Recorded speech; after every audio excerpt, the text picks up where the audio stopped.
We'll start now with the history and evolution of medical microbiology. So, when a patient comes to you in the hospital, when you will become doctors, the patient may come in your OPD or it may be an indoor patient.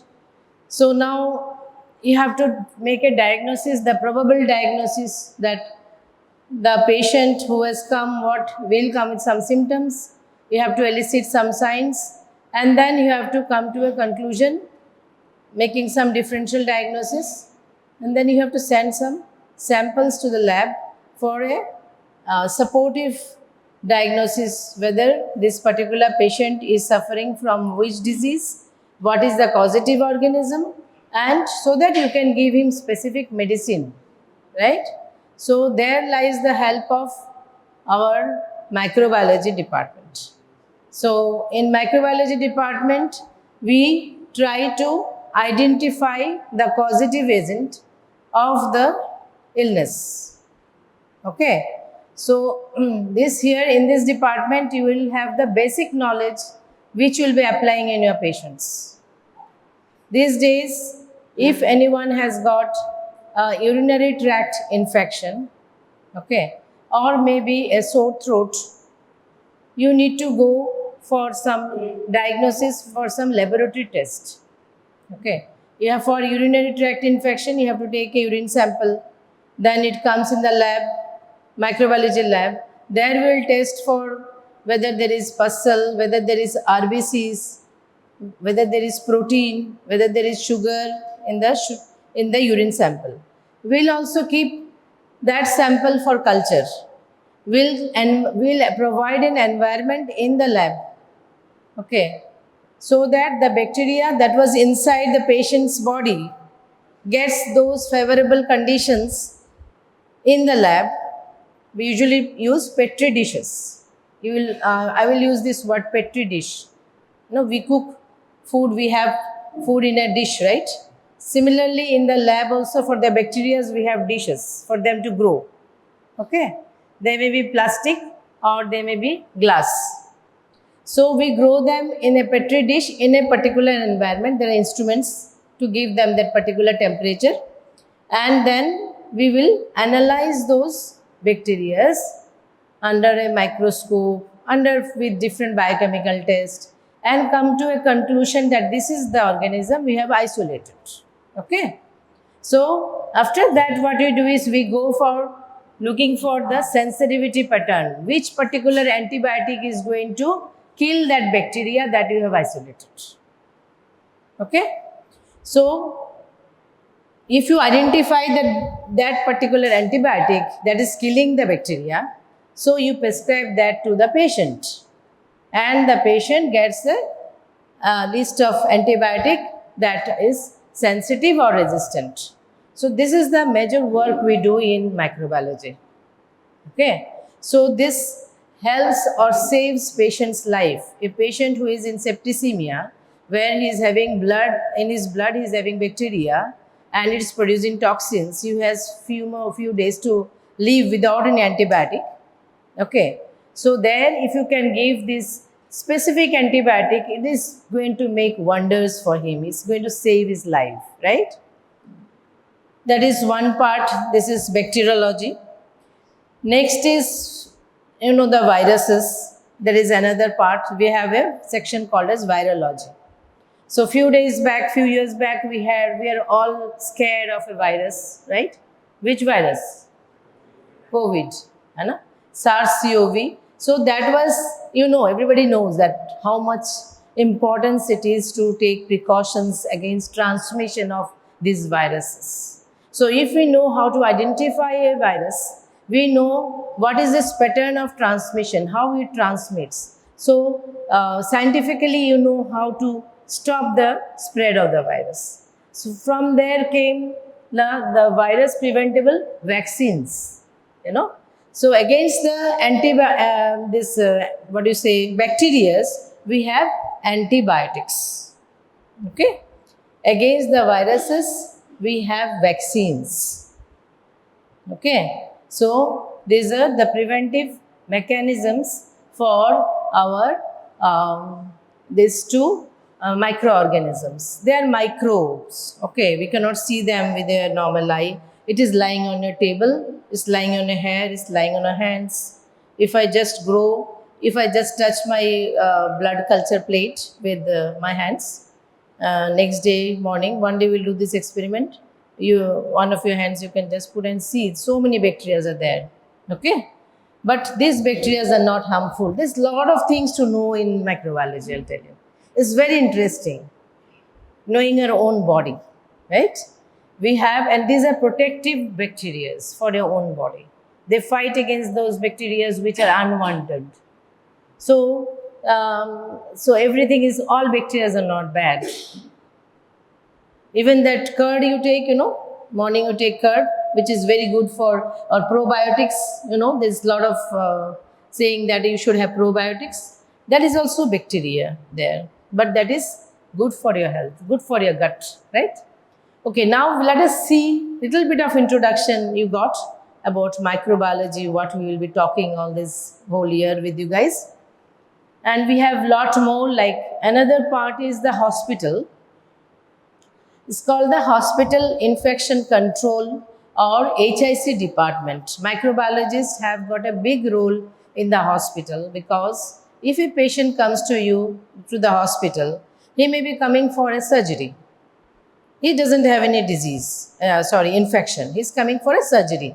And then he has to stay in the hospital for particular duration, maybe 2 days, 3 days, 4 days. And what happens? He is kept along with another patient who is having an infection. We don't want the person who has come for a plain surgery, to get the infection, right? So we have a term called as hospital acquired infections. So that also you will get to know. Another chapter where we have team of microbiologists who works along with the nurses for preventing this infection, the cross infections in the hospitals. Okay. So let us see how microbiology has evolved. The microbiology which I am talking about today was not in the past. Okay. So that is the chapter we are talking today. So we will go through historical events, scientific developments, contribution of key scientists in evolution of medical microbiology, role of microbes in health and diseases, and this is MI 1.1, your microbiology first subject, first chapter. In that you will be assessed by written questions and viva voce questions. You have already appeared for your first exam, right? First professional exam. So you know what is viva voce. You know, right? Vivas. This is the most crucial thing, right? So when you are reading a chapter, you have to be careful that what questions can be asked. When I take my lectures, I try to highlight a lot of things in my lecture, so that these questions may be there in your MCQs, it may be there in your vivas, so that it helps you. We are here to help you out to pass your exams, and I want all of you to pass. Okay? We are taking a lot of pains behind it. We are not just sitting and making a lecture PowerPoint like that. You can get it from ChatGPT also, right? But it's not that. The examiners need certain things. You understood, right? When you are appearing for your exam, they need certain key points for you to answer. If you don't answer that question, they don't give you marks. You may be telling so many things, a whole story, but they will need 1 or 2 key points that you have to answer. Okay? From that, they will know that you know the subject. You just cannot make fool of your teachers. Okay? So this is what we will be assessing you. Now, what is the importance of microbiology? I just gave a little bit of introduction. For MBBS students or for a doctor, provides the foundation for understanding infectious disease, their causes, transmission and management. Transmission is very important. How does it transmit? Diagnosing, preventing. So if you know the agent, you can prevent it, and treating infectious disease, understanding the body's response to microbial infections, and developing new antimicrobial drugs. So we need antibiotics, because these bacteria were the very early ones to appear on earth, and with time they have evolved they have gained resistance to a lot of antibiotics. More antibiotics we use, they gain more resistance. Antibiotics are used for human beings, they are used for the cattle, so in the poultry.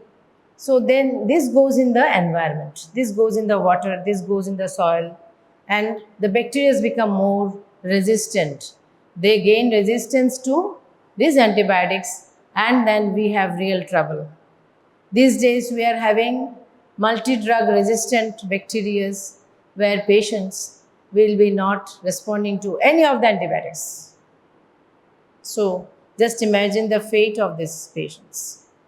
So that is, and we are also responsible for that, because sometimes we don't go and do the culture, we don't see what the real bacteria is, what the antibiotic is to be used, and then we'll end up with, a person goes to the pharmacy and asks, okay, give me this antibiotic, I am having this way. He doesn't know, he'll just give one antibiotic. So that is how the antibiotics are getting, we are getting the antibiotic resistant bacteria. That is the antimicrobial. So there is a lot of research going behind to get a newer molecule, to add a newer molecule in the pipeline so that we can save the patients. Microbiology is fundamental to the development of vaccines. So we have, if I want to say vaccines, so now what is going on is they are trying to get a vaccine for HIV. Okay, is under trial. We have for development of vaccines, there's a lot of trial which has to happen, phase 1, phase 2, phase 3 trials, then trial in the human beings, human volunteers, only then it can come in the market.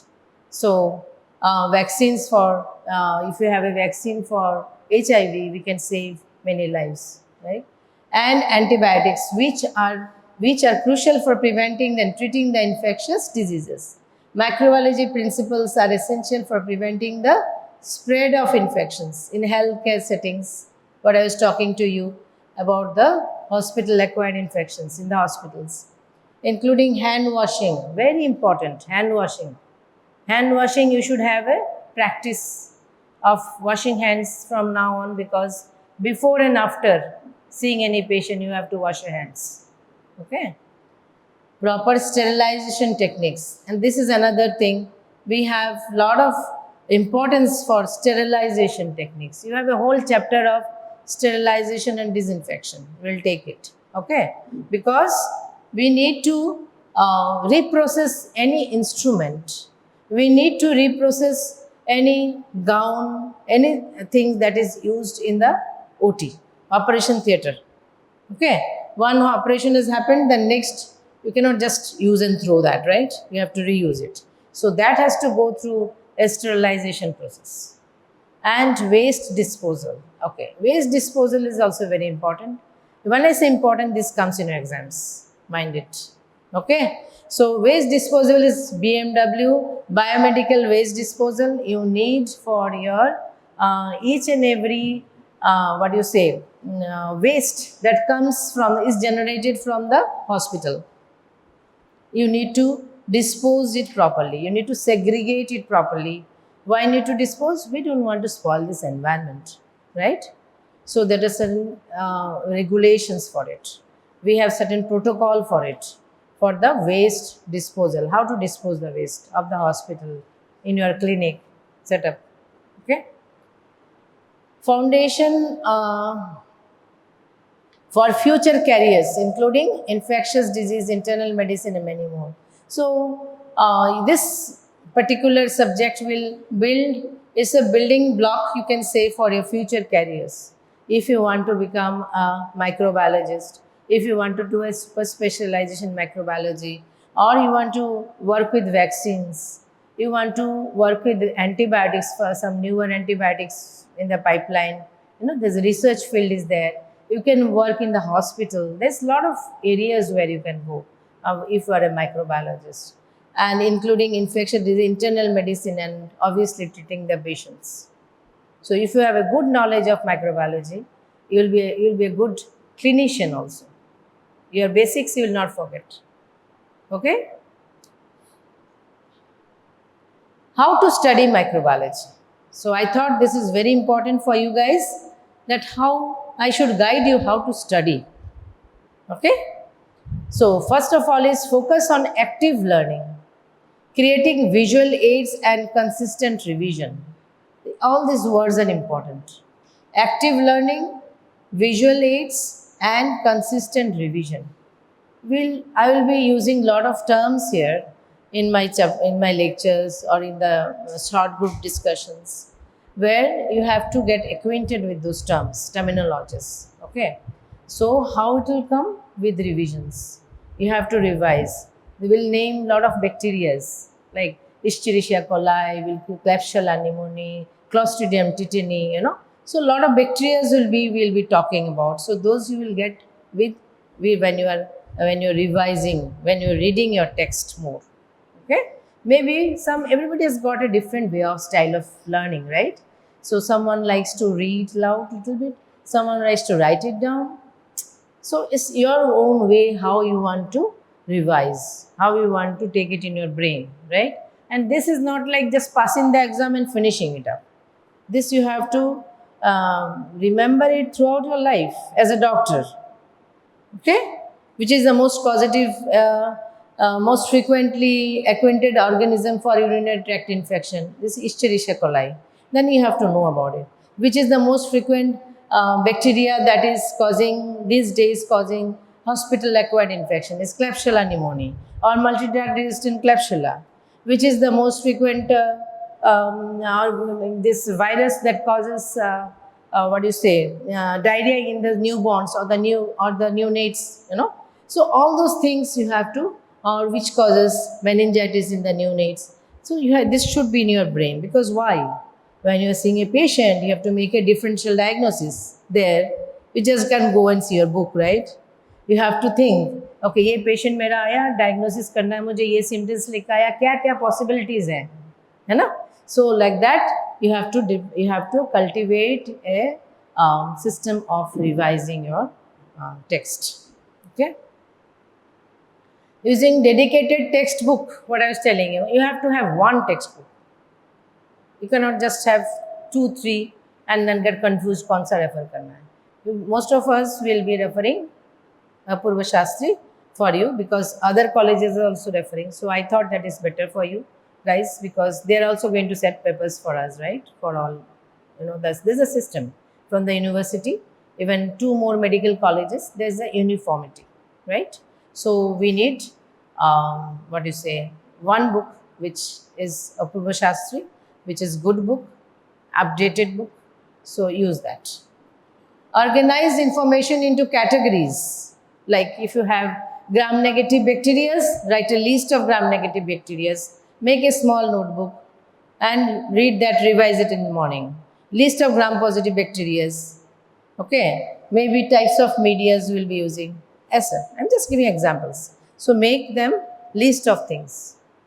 You can even use some abbreviations for you to remember those lists. Maybe sometimes helps. Utilize techniques that like flashcards and study groups. Some people like to study in groups or buddies studies. I don't know what is your style. Like if you want to study in a group, it may be you decide 3 of you. You read this chapter or read this paragraph, and then we'll discuss. I will tell about what was in that, and the other person also says. So that also helps. Studies doesn't get boring. It becomes interesting. So it's your own way how to find it out. And then flashcard study groups. Prioritize key concepts. What I was talking about, the key concepts. In a paragraph, you will have 4, 5 words which are key concepts. That you have to underline, or you have to know that. Draw diagrams. If in an exam, you have a scope to draw diagrams. If your time permits, draw diagrams. Flow charts. Flow charts, flow charts, right? Flow charts also helps. And then rehearse practical skills. So now you have to do DOAP, where you have to do your practicals like gram stain, Zaden stain. There are some staining techniques you have to do. Yesterday, one batch has already done one staining. So rehearse that, how to do.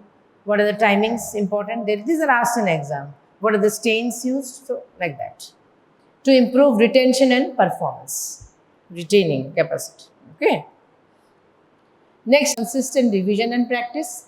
Rewrite notes from lectures and labs to reinforce learning. Okay.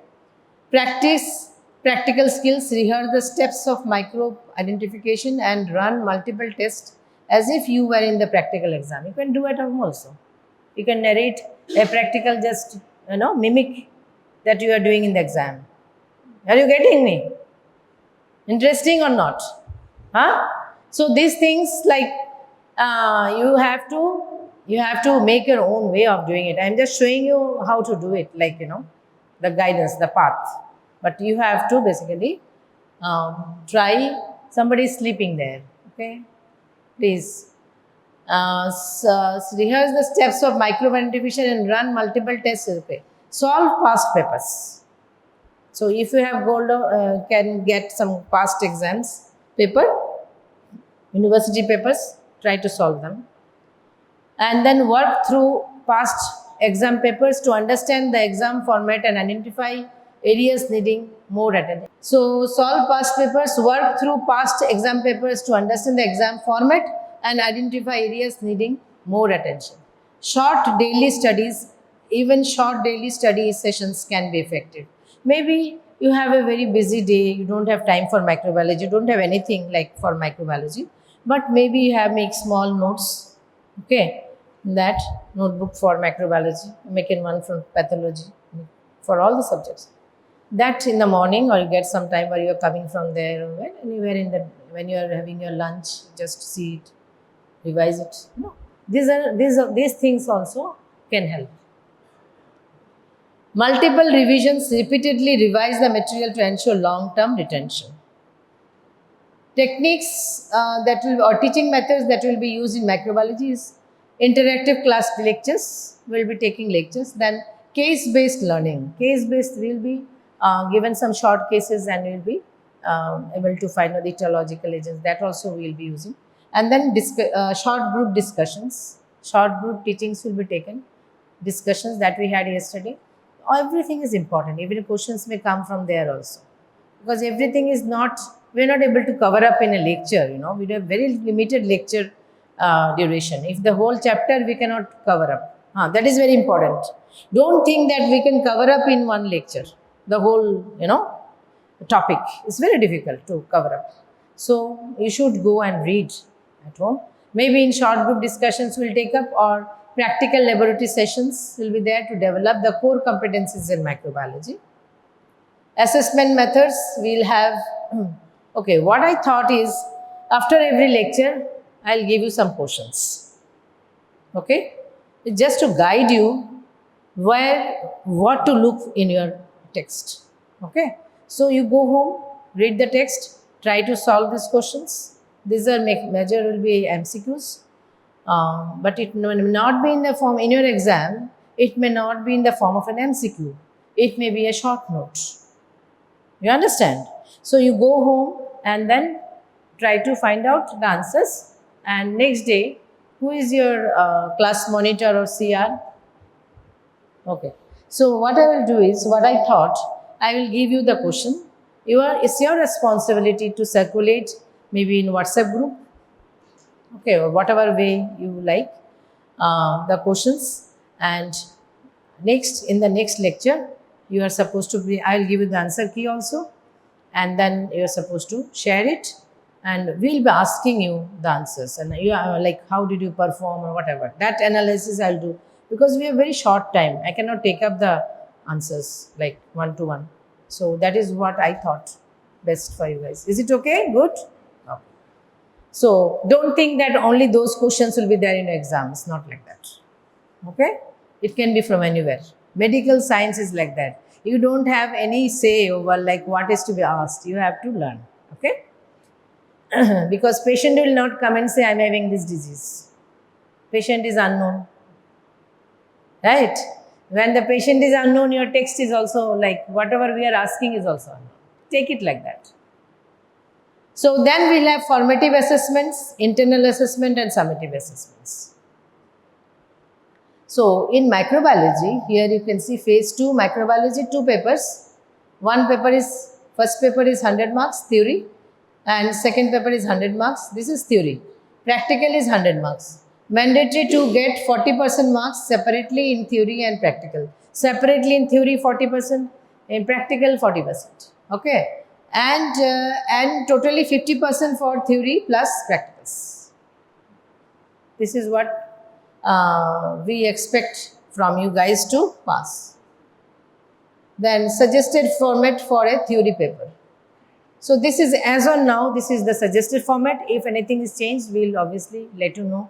So because this comes from the university, we have duration of 3 hours is the types of questions, scenario based questions, MCQs 10 to 20 number of questions, and marks per question is 1 to 2. So you have scenario based questions. Even in your last exam, you had a lot of scenario based questions, if you remember, right? Try to get those. Scenario means what? If there is a situation or a condition given, you have to analyze that and then answer the MCQs, right? So which makes you think, like it's not a straightforward MCQ. Long essay questions, long essay, 10 to 12 marks, usually 1. Reasoning questions, 5, 3 marks each, and short notes, applied aspects, 4 to 5 marks each, 4 usually, as all 4 subparts related to 6 integrated topics if subject is part of integrated module. However, if a subject has less competencies in the integrated module, then at least 2 parts from integrated module. You know, we have integration, integrated modules. Some integrated modules are there which you want to integrate with other subjects. So there are 2 types of integration. One is vertical integration, horizontal integration. Vertical is like phase 1, phase 2, phase 3. If you integrate the one topic, suppose you have anemia. Anemia is taught here in microbiology. What are the causative agents of anemia? In pathology also they will teach. In medicine also they will teach anemia. So this becomes, if you are all taught in one class, this is called as vertical integration. Okay. So like that. So we may have this from that topic also. You may have 4 to 5 marks per question, usually 4. Short notes 3.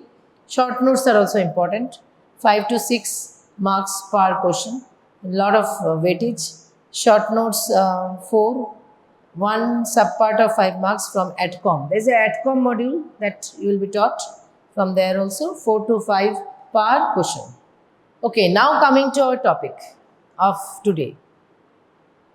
It is like I have just given a photo, like you just think what people used to think in the past, how diseases happened. So illness and disease were thought to have a supernatural cause. Even today some people in the villages think that, right, is due to supernatural cause because they didn't have any evidence to prove anything. Many people thought it was due to some evil spirits, or the possibility of illness and disease being linked to unseen organisms was postulated. So there's a word called as postulation. Possibilities, when you cannot prove, is postulation, right? But not widely believed until the invention of microscope and a series of experiments in the 17th century. So what happened is, before the microscope, people could not see any microorganisms, right? It was not visible. The scientists could not prove. So people used to think it's due to some supernatural or some evil spirits which are causing the diseases, why people are dying. That was the thought amongst all people in the whole world. So then what happened? So I'll go systematically, like chronologically, from the past, what is happening. Galen of Paraganon is now 129 AD to 200 AD, was a pioneer in the field of medicine, anatomy and physiology, and he proposed this miasmatic theory that postulates that disease is caused by bad air. Mal means bad. Anywhere mal is bad. Malfunction, bad function. Okay. Mal is bad air, known as the miasmatic orders. So he proposed that is happening due to some bad air. Next came this Hippocrates. What he said is, he was a Greek philosopher. that lived 460 to 370 BC. He is considered the father of Western medicine. So, if anyone asks you who was the father of Western medicine, it was Hippocrates. He believed that illness and disease were caused by imbalance among four vital humors. And these four vital humors, he had named them as yellow bile, black bile, phlegm, and blood. Hippocrates also authored many of the oldest known medical books and is now said to have written the Hippocratic Oath that physicians still take today. I had taken the Hippocratic Oath, you took the Charaka Oath because NMC has adopted this later on. Okay, the saying is the same, the concept is the same. There is, thy do no harm. You should not do any harm to anybody. Okay, you should try to help people. So, the main theme of the Hippocratic Oath is provide medical care without bias and do no harm. So, next is the theory of spontaneous generation. This is what may be asked, theory of spontaneous generation. So, main concept was, then people were postulating that spontaneously the diseases are happening, the organisms are coming from nowhere, like from this table, from this chair, they are getting birth. So, that was what they were thinking. Spontaneous generation, the words is literal meaning is that it was thought life was able to arise from non-living matter if that non-living matter contained a supernatural substance. He referred as pneuma or vital heat. The Greek word pneuma means breath or spirit. Aristotle supposed that if a non-living material has a spiritual essence or vital heat, it could give rise to living organisms. So they both had similar type of thinking, and the scientists during those days, the theory persisted for thousands of years. See, thousands of years passed, people are thinking that is coming, organisms are getting birth from nowhere. Okay, because without microscope it did appear as though animals or insects were spontaneously appearing out of non-living things. Okay, so theory of spontaneous generation. Someone had to prove that it is not so. Before that microscope, there was nothing to prove, right? So then what is this? The discovery of cells by Robert Hooke. So this guy, what he did is he saw, while looking at a thin slice of cork, you know those bottle, you have corks. So there he took it and he had a very primitive sort of microscope he prepared, and he saw that these are like cells, and he called them cells. Even today we call cells, right? Cells were first observed, the name means rooms, cells, literal meaning means rooms. First person to view tissues under a microscope. So it's Robert Hooke. So this was his microscope. Next is this phenomenal scientist who had Antony van Leeuwenhoek. You have to remember his name, okay?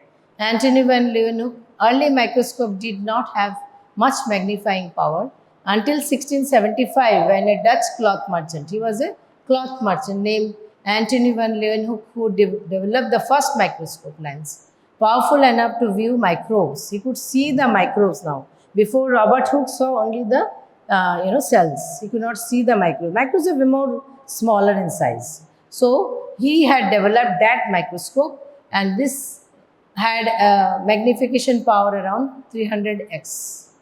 Okay, so the one that we will be seeing under the for your slides for the bacteria, what is the magnification?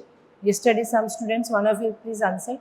Total magnification that we saw under the microscope.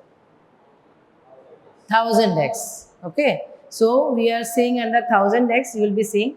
So because 100x is the oil immersion and 10x is the eyepiece, so that way you get it 1000x. So he had seen under 300x. First illustration of bacteria given, which he called as animalcules. What he named it?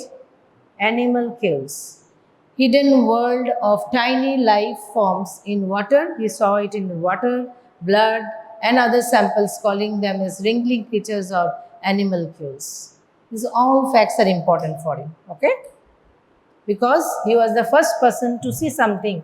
He could not see those pinpoint because his microscope was not that magnification. So he could only see that they are moving objects or say microorganisms. But that was a big invention.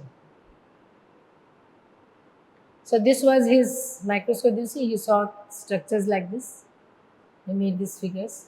This was his first microscope of Antony van Leeuwenhoek. Then came Louis Pasteur. Have you heard of pasteurization? You have the milk that you drink, which is safe to drink.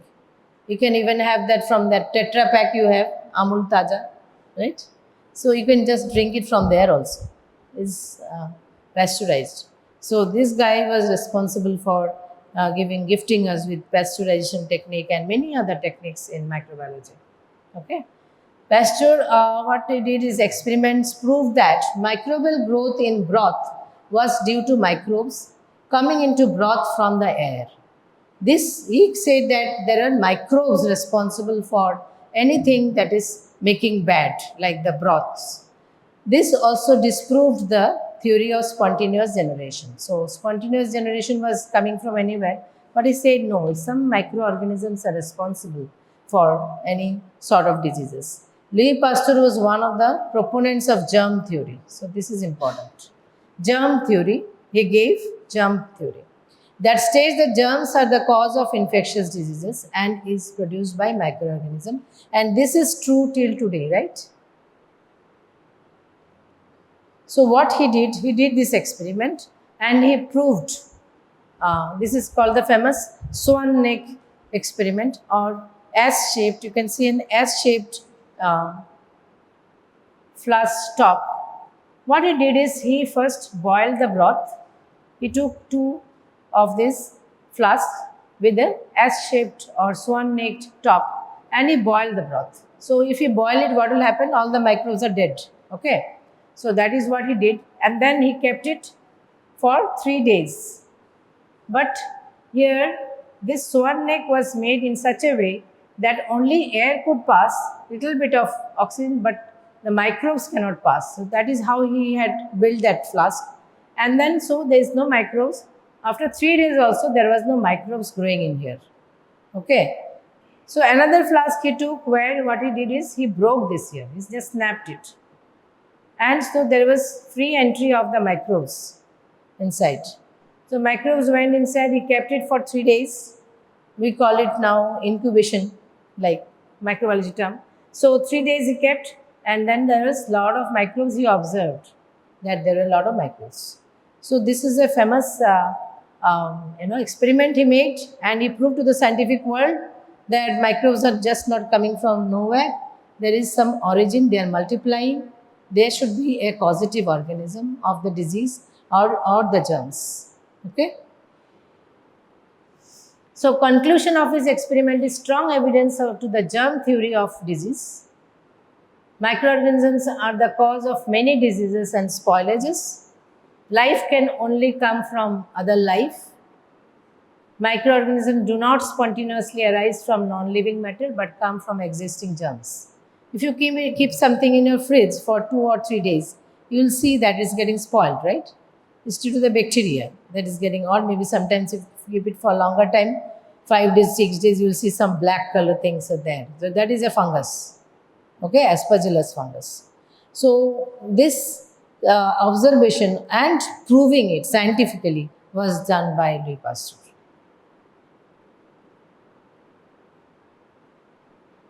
So Louis Pasteur and his contributions, very important. Father of microbiology, proposed principle of fermentation. You know fermentation?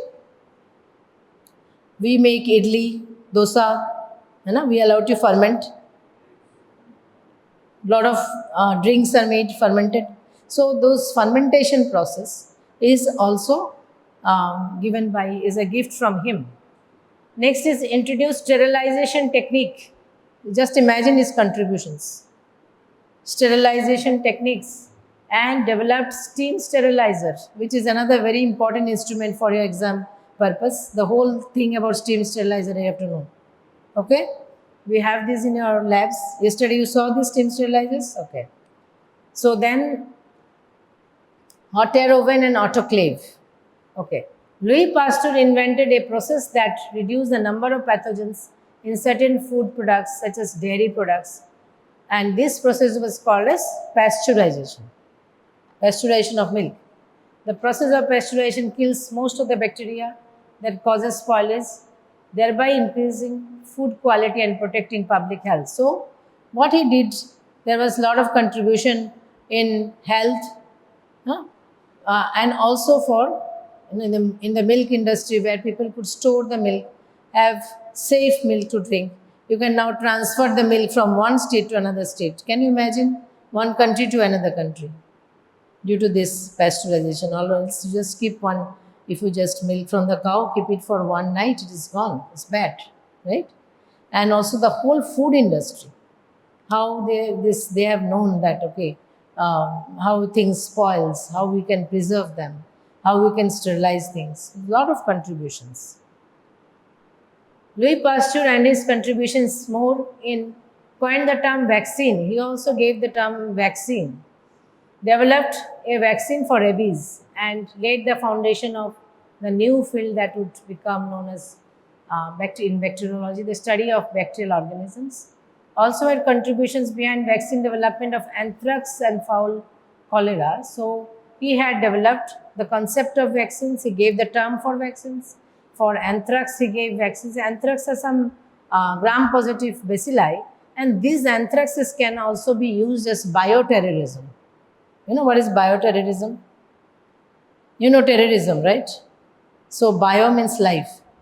So there's a constant fear of like anyone can use bioterrorism. Suppose this anthrax bacilli spores, they are spread in the air, it can kill a lot of people. You understand? So and also it causes anthrax causes disease in the cattle. Okay. So he had made vaccines against this concept of liquid media. So we'll have culture plates, I told you, we have medias. Medias are the food or the nutrition for the bacteria to grow in the lab. So we'll have a classification of medias. So that also he has invented. Founder of Pasteur Institutes Paris, and we have many branches. Even in India, we have a Pasteur Institute where they do research for vaccine development and other researches to microbiology. So this is the person, the gentleman. Pasteur described fermentation and invented pasteurization in 1864. Now next is Edward Jenner. So after Pasteur, let us go to Edward Jenner vaccines. See vaccines. The first vaccine was developed in 1796 by Edward Jenner against smallpox. I will have a short video for your, just make it, these things are very dry, okay? But these are facts which you need to know. You need to know our ancestors, right? Don't you have curiosity from where we have come? So similarly, from how microbiology has evolved, we want to know.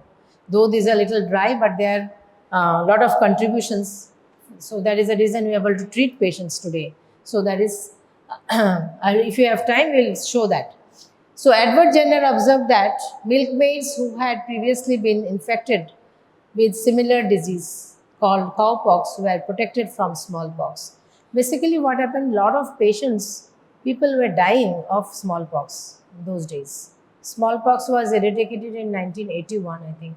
But before that, many people were dying of smallpox. They got the disease, they used to die because there was no vaccine. So what he observed that the milkmaids, those days, the milkmaids, they were not getting the smallpox. They were having very clean skin. Smallpox, they have big, marks, they leave marks in the skin. So he had an observation that these milkmaids having very clean skin, they're having, what is the thing? So they found that these cows were having cowpox. So a little bit milder form of the same virus was infecting the cows, and due to the exposure, antigenic exposure of the milkmaids with those cowpox viruses, they were not getting the infected with the smallpox virus. Okay, so that was his observation. See, observations are so important, right? And then he slowly found out, and he could prove that this that's how he got the vaccine. He was successful to give the vaccine. Variola vaccine came from the term variola vaccine, which means that smallpox of cow. The principle behind vaccination is that disease can be prevented exposing the subject to a milder form of the disease. So what are the vaccines? We will learn later, but little bit I'll give you. Suppose you have a virus, any part of the virus, any part, one part means antigens. You understand antigens? Antibodies, you learn these things. Little bit of part of the virus is processed in such a way that it loses its pathogenicity. You understand pathogenicity? It cannot cause the disease. But it has its immunogenicity, means it can produce antibodies in our body. Okay. So that is processed in the labs under lot of trials and doing animal experiments, doing human experiments, ultimately to get a small ampule vial, that is the vaccine, which all of you have got since your childhood or birth. Our immunization schedule, you know, right? So those are the vaccines which can produce antibodies in our body in case we come across that specific antigen. You got it? Did you get the vaccine? What is the concept of the vaccine? It will be a little bit complex, but when you learn immunity, there will be immunology also in this, then things will be more clear. I just wanted to give you a little bit of the principle is that basically. See, Jenner, this is a real photo. Jenner demonstrates effectiveness of vaccination with cowpox in 1796, and many people with this vaccine which he developed were saved during the World War. So earlier they used to put vaccines here, okay, like this. Means crude way of putting the antigens here. Next is Joseph Lister, is like 1827 to 1912. Is another scientist, is called the father of antiseptic surgery. So earlier they used to do surgery. If you go home and see the photographs, I could not put everything because time is also short.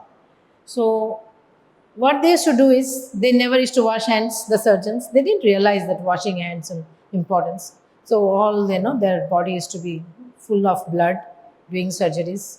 And they never used to put any antiseptics. Now we have to clean the wound, we have to wash this, that, lot of procedure is there, right? So that concept was given by Joseph Lister. And then people started to have successful surgeries. Before that, people used to even die. Till today, we are having people who succumb to death after surgery also. But before it was different. Joseph Lister, who furthered the earlier work of Semmelweis, he is another very big scientist who had developed the practice of sterile techniques and demonstrated the link between the non-sterile environment and diseases.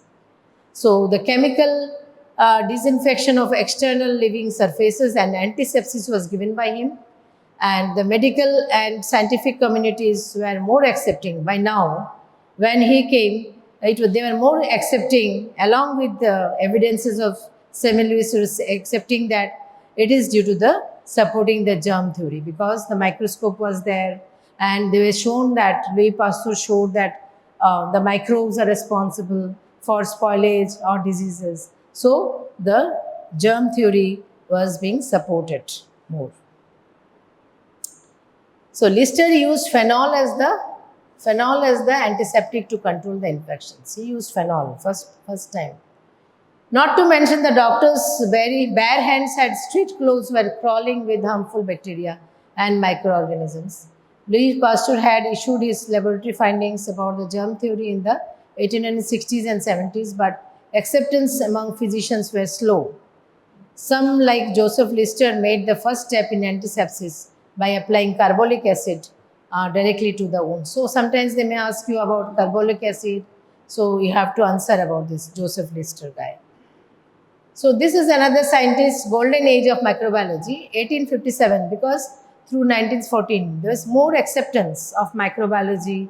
The antisepsis came in, they were using carbolic acid, they knew the germs, So those are the golden ages. So what he did is, many patients were dying after childbirth.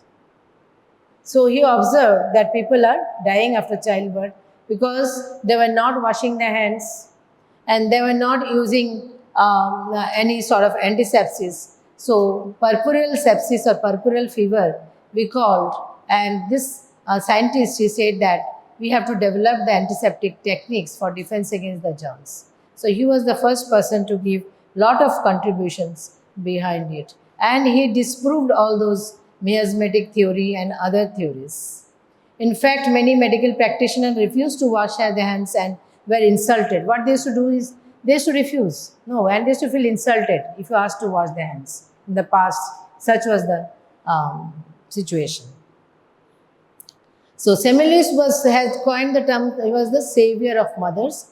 Due to puerperal fever was common in 1850s and was often fatal. Antiseptic techniques he created involved disinfecting the hands with chlorinated lime solution. So what he used is chlorinated lime solution was used for washing the hands before doing the giving care to the mothers who are expecting. Okay. So then he saved a lot of patients like that. So slowly people started to accept his findings. Next is Robert Koch. Robert Koch is from 1843 to 1910. Is known as the founder of bacteriology. His very important Koch postulate and Koch phenomenon. Both are different. You have to know this. So Robert Koch, his main job was lens grinding. And then what happens is he provided the evidence of existence of bacteria, like proving the bacteria are the causative organisms for the diseases and scientifically proving it again and again. That was his Robert Koch. So he also identified the pathogen tuberculosis, you know, right? Which causes Mycobacterium tuberculosis, causing tuberculosis. So he identified this cholera, Vibrio cholerae, diarrheal disease, and also anthrax. Koch experimentally identified 4 general principles linking pathogens to disease. This is the most important Koch postulate which you have to remember. So he found out 4 principles which are linked to pathogens to name that this is the causative agent of a disease. First, to develop method of obtaining bacteria in pure culture using solid media. These principles are called as Koch postulate and still holds true today. Even today, if you have to give a case definition and then say that this is the causative organism of this disease, you have to follow this Koch postulate. So, what is the Koch postulate? It's beautifully done. The organism must always be present in every case of the disease. Like if I take COVID, SARS-CoV, okay. So this organism, before stamping is having SARS-CoV, it has to be there in his body, first of all. The organism must be isolated from a host containing the disease and grown in pure culture. So the organism has to be again cultured. For viruses, we have cell lines. We call them cell lines. They can be cultured. Or for bacteria is the media, culture media. So from the patient, just imagine there is a patient. He is having the disease. We have to take the sample from the patient. We have to culture it in the lab. Second thing.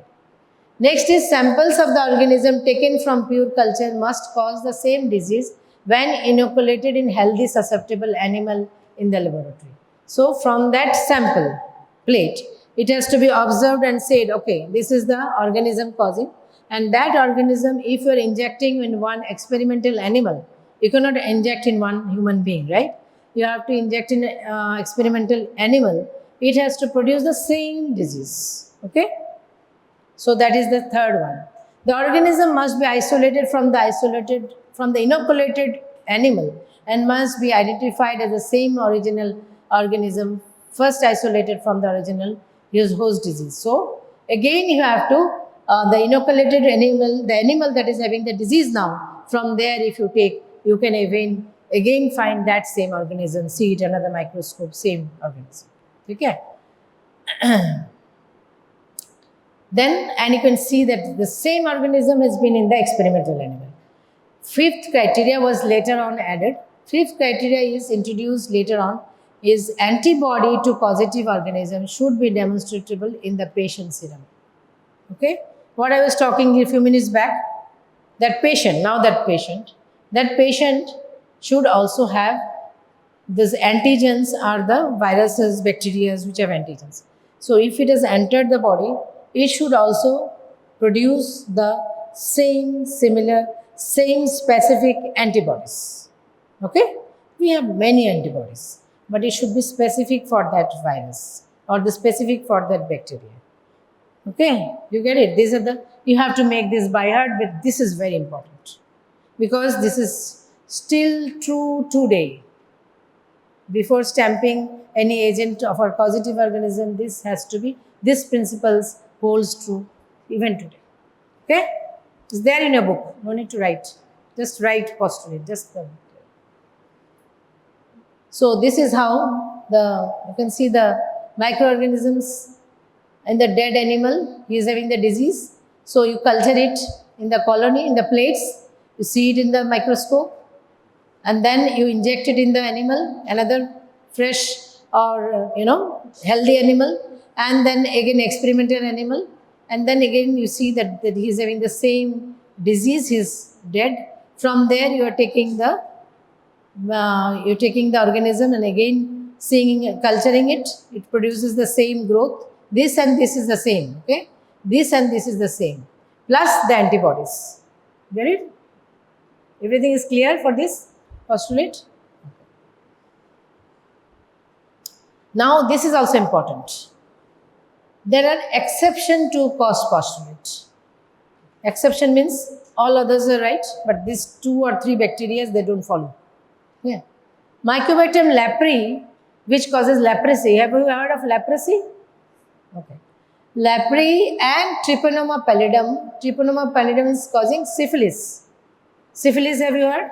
Syphilis is a sexually transmitted disease. Okay, causative agent cannot be grown in vitro, however, can be maintained in experimental animals. What is the meaning of vitro and vivo? Vivo means inside the body. Okay, vivo means inside. Vitro is outside.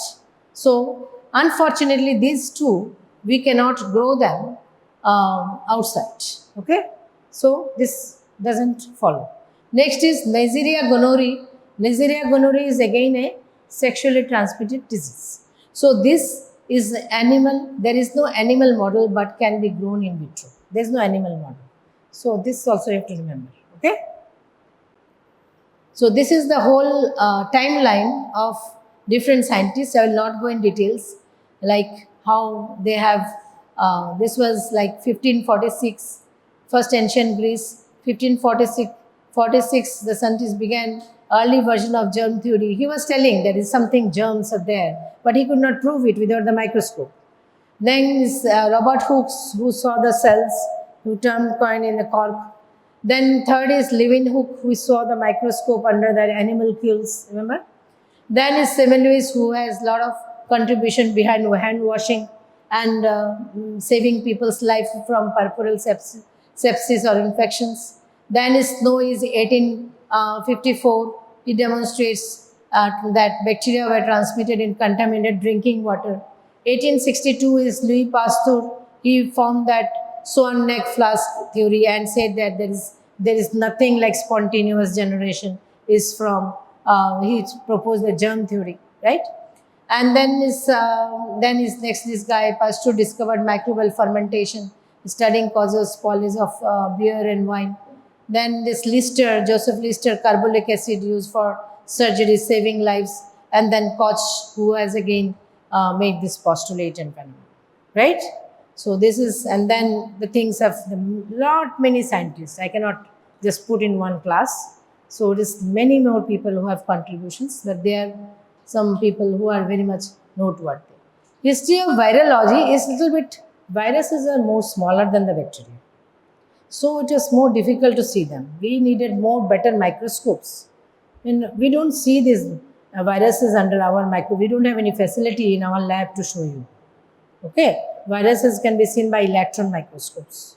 electron microscopes. Maybe in whole Northeast there is one electron microscope. Okay, so like that. So, but what he found that he was a microbiologist, and his invention of the Pasteur Chamberlain filter led to the first classification of microbes. He classified as filterable virus and non-filterable virus. Like there are the filters, you know. There he had first devised this where he could filter the viruses. First human disease proved to be caused by virus is the yellow fever. Now next is Alexander Fleming is penicillin. See, antibiotics, people are dying before him finding antibiotics. He was the first person to find penicillin. Have you heard of penicillin? From the bacteria called as, from the fungus called as Penicillium nototum. Okay? So he was the first person. I have a short video for that. You can see it later. I will not go much details, but you have to know this scientist, Alexander Fleming.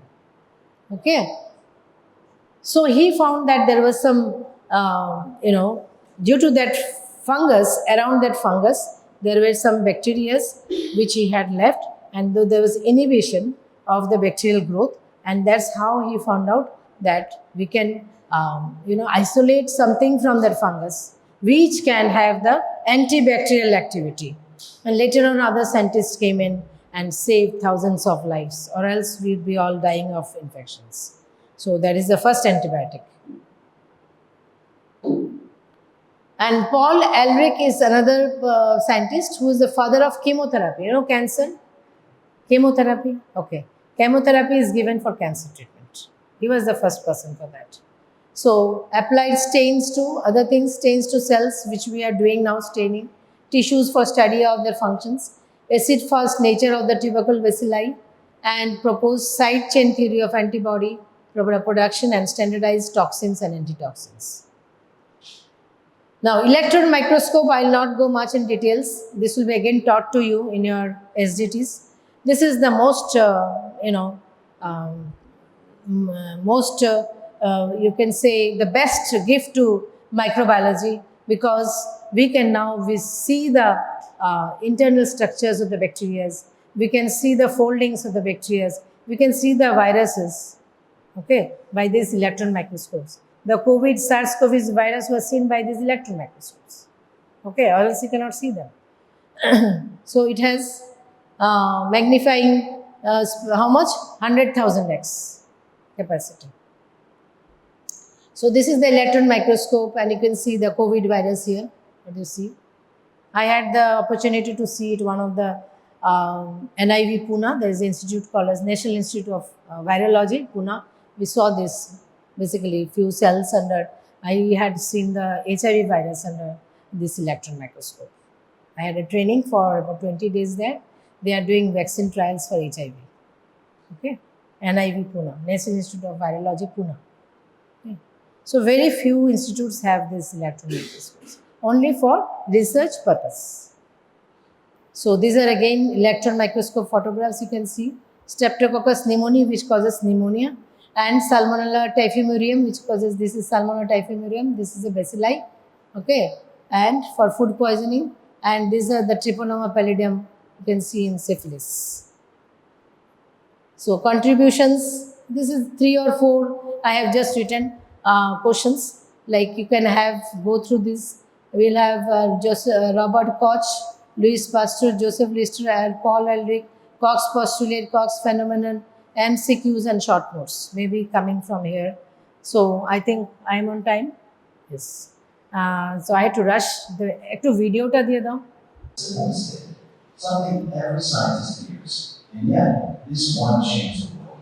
They call him careless. They call him love, but history would call him something else. The man who discovered penicillin. This is the story of Alexander Fleming, the man whose passing has saved hundreds of millions of lives. Scotland, 1881, born to a poor farming family. Young Alexander grew up surrounded by mud, sheep, and silence. He wasn't top of his class. He wasn't even noticed. But he was curious, quiet, watching, while others chased the glory. He studied nature, patient and relentless. That quiet persistence would one day change medicine forever. World War I, Fleming worked as a battlefield doctor. Every day, soldiers came in bleeding and left out. Not from bullets, from infections. There were no antibiotics, no defense. Even the smallest cut could kill. Fleming saw the head run off, and he swore there must be a better way. He returned from the war with a mission to find something, anything, that could kill bacteria without killing people. 1928, London. Fleming's lab was cluttered with petri dishes, some growing colonies of bacteria. One day, he went on vacation and forgot to clean them. When he came back, he noticed something strange. On one plant, mold had blown in from the window. Around that mold, the bacteria were dead. Now, where the mold touched, life stopped. Fleming leaned closer. The mold was called penicillium bacteria. He whispered to himself, "This could save lives." But no one believed him.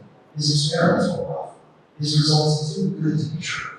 They called it an accident, a fluke. They laughed.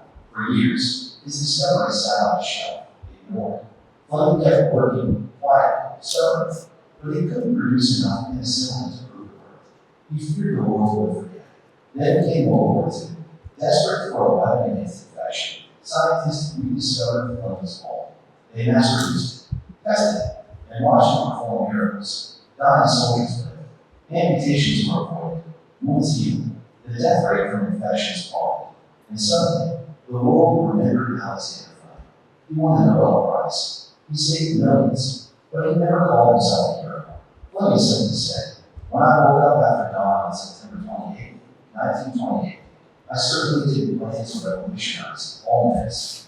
And yet, he did. Sometimes history's greatest breakthroughs are loud. They are quiet. They're born in silence, from a forgotten dish, and a mind curious enough to ask, what if this matters? Alexander Fleming didn't just find medicine. He found hope and gave it to the world. If you believe these stories deserve to be remembered, then help share it. Hit the like button, drop a comment. In the past, you'll hear all over their bodies. Some people also went blind, and many died. Those who survived the disease were usually left with deep scars. In England in the 18th century, there was a huge outbreak of this horrible disease. But a cattle breeder named Benjamin Chesty observed that a mild disease affecting his cows, called cowpox, looked very similar to the deadly and contagious smallpox. He noticed that cowpox could also affect humans, but in a less severe way than smallpox. The interesting thing was that he himself and the milkmaids who had previously been infected with cowpox never got the horrible smallpox. Somehow, the cowpox infection protected them. This observation inspired Chesty to try and protect his family in the same way. He infected them all with cowpox, and it worked. None of them ever developed smallpox. A few years later, a doctor named Edward Jenner built on Chesty's discovery. He wanted to prove the theory that getting cowpox could protect a person from smallpox. So he took a bit of pus from a cowpox blister on an infected milkmaid and put it into a cut in the arm of a young boy. When Jenner exposed the boy a few days later to the smallpox virus, he did not develop the disease. Just like Chesty and the milkmaids, his body had learned how to fight the disease. We say he became immune to the disease. So you have to have good mental health too, right? Mental health, if you don't have good, you cannot perform well. If you are not happy, you cannot perform well. If I am not happy in the morning, I cannot take a good lecture. I'm telling you, it's like that. So you need good mental health for your studies and also for the environment around you. Environment also includes your juniors who will be with you. If they are happy with you, if you have a good bonding, it's creating a good positive environment, right? They will also be helping you. It's not only that you are helping, even they can also help you at times. So you cannot pressurize them, bring this from the market for me. That is not way. You understand? I'm giving some small examples. Do this diagram for me. You cannot say that. That is also a sort of torture to them. He also has his studies. that you have already gone through, right? So you have to be mindful about your activities. Study well, eat well, sleep well. Okay? So we'll see you in next class. Thank you.